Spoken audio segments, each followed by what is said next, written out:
ஒன்று நாளாகமம் 17ஆம் அதிகாரம் 1ஆம் வசனம் முதல் 27ஆம் வசனம் வரை. தாவீது தன் வீட்டிலே வாசமாயிருக்கிற போது அவன் தீர்க்கதரிசியாகிய நாத்தானை நோக்கி, பாரும், நான் கேதுரு மர வீட்டிலே வாசம் பண்ணுகிறேன். கர்த்தருடைய உடன்படிக்கை பெட்டியோ திரைகளின் கீழ் இருக்கிறது என்றான். அப்பொழுது நாத்தான் தாவீதை நோக்கி, உம்முடைய இருதயத்தில் இருக்கிறதை எல்லாம் செய்யும் தேவன் உம்மோடு இருக்கிறார் என்றான். அன்று ராத்திரியிலே தேவனுடைய வார்த்தை நாத்தானுக்கு உண்டாகி, அவர், நீ போய் என் தாசனாகிய தாவீதை நோக்கி, கர்த்தர் சொல்கிறது என்னவென்றால், நான் வாசமாயிருக்க நீ எனக்கு ஆலயத்தை கட்ட வேண்டாம்.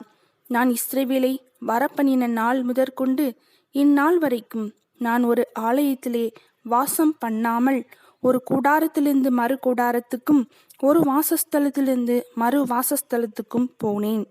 நான் சகல இஸ்ரவேலருடும் உலாவி வந்த எவ்விடத்திலாகிலும் நான் என் ஜனத்தை மேய்க்க கற்பித்த இஸ்ரவேலின் நியாயாதிபதிகளில் யாதொருவனை நோக்கி, நீங்கள் எனக்கு கேதுரு மரத்தால் செய்யப்பட்ட ஆலயத்தை கட்டாதிருக்கிறது என்ன என்று யாதொரு வார்த்தை சொன்னது உண்டோ?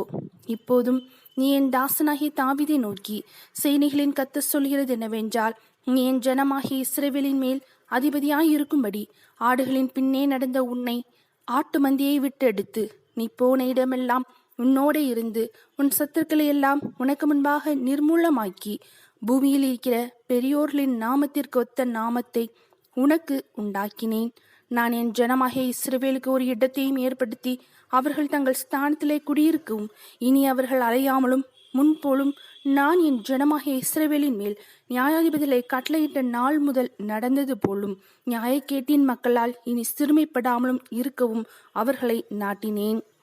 உன் சத்துருக்களை எல்லாம் கீழ்ப்படுத்தினேன். இப்போதும் கர்த்தர் உனக்கு ஒரு வீட்டை கட்டுவார் என்பதை உனக்கு அறிவிக்கிறேன். நீ உன் பிதாக்களிடத்திலே போக உன் நாட்கள் நிறைவேறும் போது நான் உனக்கு பின்பு உன் புத்திரரில் ஒருவனாகிய உன் சந்ததியை எழும்ப பண்ணி அவன் ராஜ்யத்தை நிலைப்படுத்துவேன். அவன் எனக்கு ஒரு ஆலயத்தை கட்டுவான். அவன் சிங்காசனத்தை என்றைக்கும் நிலைக்க பண்ணுவேன். நான் அவனுக்கு பிதாவாயிருப்பேன், அவன் எனக்கு குமாரனாயிருப்பான். உனக்கு முன்னிருந்தவனை விட்டு என் கிருபையை நான் விலக பண்ணினது போல அவனை விட்டு விலக பண்ணாமல் அவனை என் ஆலயத்திலும் என் ராஜ்யத்திலும் என்றென்றைக்கும் நிலைக்க பண்ணுவேன். அவனுடைய ராஜாஸ்தனம் என்றென்றைக்கும் நிலை பெற்றிருக்கும் என்று சொல் என்றார். நாத்தான் இந்த எல்லா வார்த்தைகளின்படியும் இந்த எல்லா தரிசனத்தின்படியும் தாவீதுக்கு சொன்னான். அப்பொழுது தாவீது ராஜா உட்பிரவேசித்து கர்த்தருடைய சமூகத்திலிருந்து, தேவனாகிய கர்த்தாவே, தேவரீர் என்னை இதுவரைக்கும் கொண்டு வந்ததற்கு நான் எம்மாத்திரம், என் வீடும் எம்மாத்திரம்.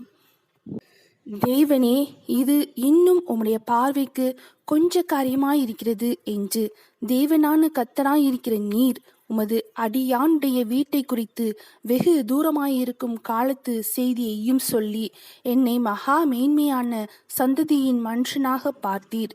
உமது அடியானுக்கு உண்டாகும் கனத்தை பற்றி தாவீது அப்புறம் உம்மோடே சொல்வது என்ன? தேவரீர் உமது அடியானை அறிவீர். கர்த்தாவே, உமது அடியானின் நிமித்தமும் உமது இருதயத்தின்படியும் இந்த பெரிய காரியங்களை எல்லாம் அறிய பண்ணும்படிக்கு இந்த பெரிய காரியத்தை எல்லாம் செய்தீர். கர்த்தாவே, நாங்கள் எங்கள் காதுகளால் கேட்ட எல்லாவற்றின்படியும் தேவரீருக்கு நிகரானவர் இல்லை, உம்மை தவிர வேறே தேவனும் இல்லை. உமது ஜனமாகிய இஸ்ரவேலுக்கு நிகரான ஜனமும் உண்டோ? பூலோகத்தில் இந்த ஒரே ஜாதியை தேவனாகிய நீர் உமக்கு ஜனமாக மீட்கும்படி பயங்கரமான பெரிய காரியங்களினால் உமக்கு கீர்த்தியை உண்டாக்கி, நீர் எகிப்திற்கு நீங்களாக்கி மீட்ட உமது ஜனத்திற்கு முன்பாக ஜாதிகளை துரத்தி உமது ஜனமாகிய இஸ்ரவேலர் என்றைக்கும் உமது ஜனமாயிருப்பதற்கு அவர்களை நிலைப்படுத்தி கர்த்தராகிய நீர் தாமே அவர்களுக்கு தேவனானீர். இப்போதும் கர்த்தாவே, தேவரீர் அடியானையும் அவன் வீட்டையும் குறித்து சொன்ன வார்த்தை என்றென்றைக்கும் நிலைவரப்பட்டிருப்பதாக. தேவரீர் சொன்னபடியே செய்தருளும்.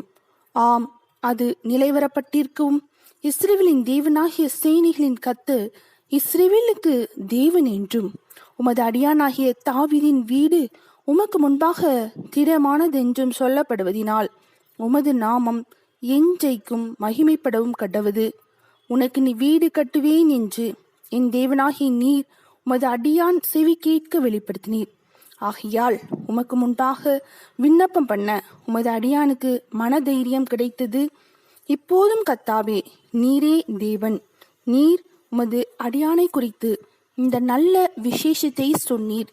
இப்போதும் உமது அடியானின் வீடு என்றைக்கும் உமக்கு முன்பாக இருக்கும்படிக்கு அதை ஆசீர்வதித்தருளினீர்.